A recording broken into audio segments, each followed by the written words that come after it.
Hey, Jeremy again here with Silver Moon Trailers in Jonesboro, Arkansas.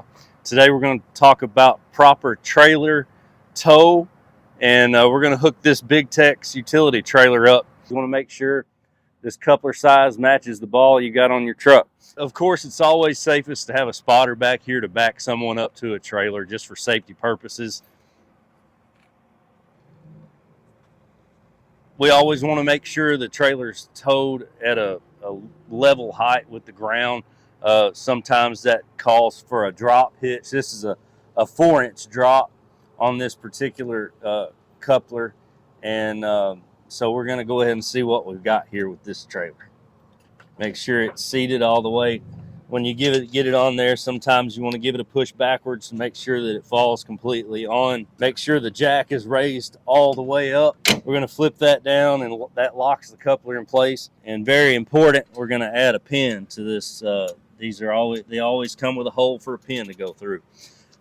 Safety chains. Always want to make sure that when you hook the safety chains up, they hook up underneath here where they're designed to go, and you cross the chains. So the driver's side of the trailer will go to the passenger side of the truck and vice versa. If you do forget to lock this down and put your pin, if this was to be on the wrong ball or something wrong with the coupler, if it were to pop off, instead of the tongue going through the chains and hitting the ground, it would go in between these chains and be kept from hitting the ground. So the next step would be, of course, to hook up your lights.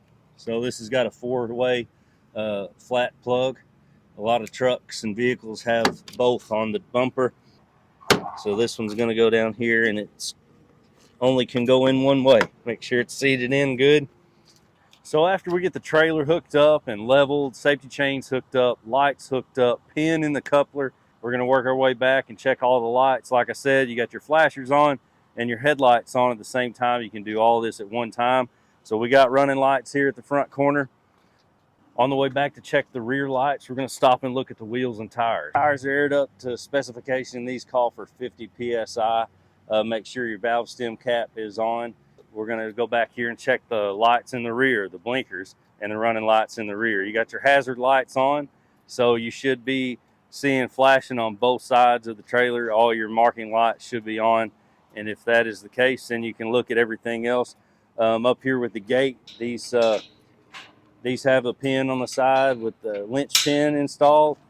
Make sure your linch pin's installed on both sides, and that should be able to get you down the road real safe.